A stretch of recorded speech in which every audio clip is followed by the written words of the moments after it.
Man, do I have a new exercise for you today, and it's not going to seem very sexy, and it's not going to seem very glamorous, but man, is it effective. Yeah, let me talk to you first of all about the lumbar spine. Specifically, I want to talk about lateral flexion.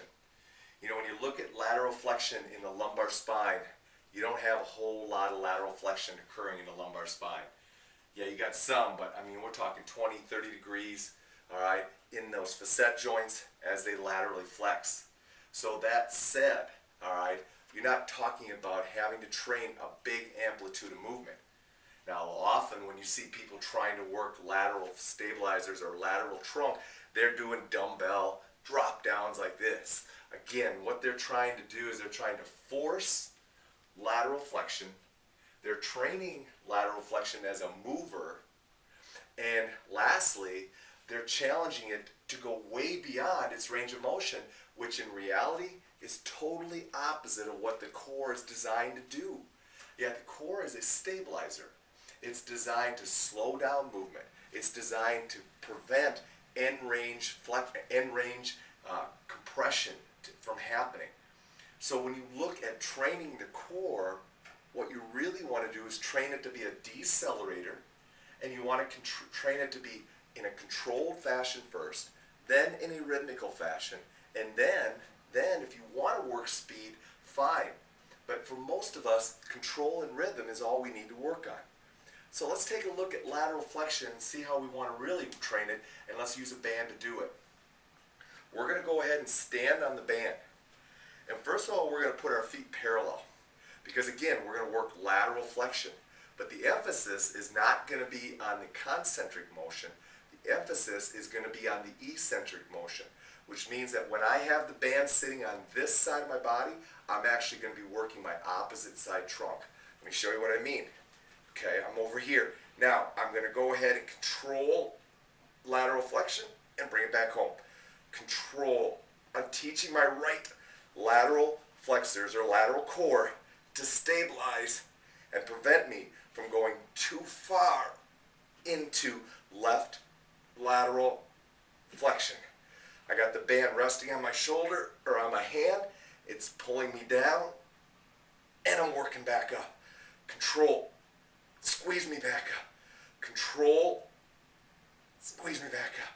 Now let's put a little bit of rotation with it. So now we go to lateral flexion and rotation. Do you know what the most common mechanism of injury is for the low back? Yep.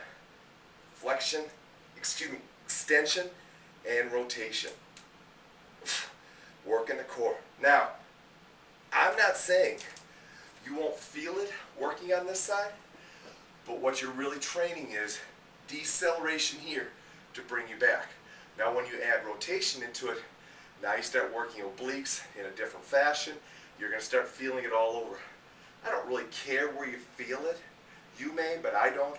What I care about is that we are training the movement and specifically training the muscles the way they're designed to function. Let's hit the right side now.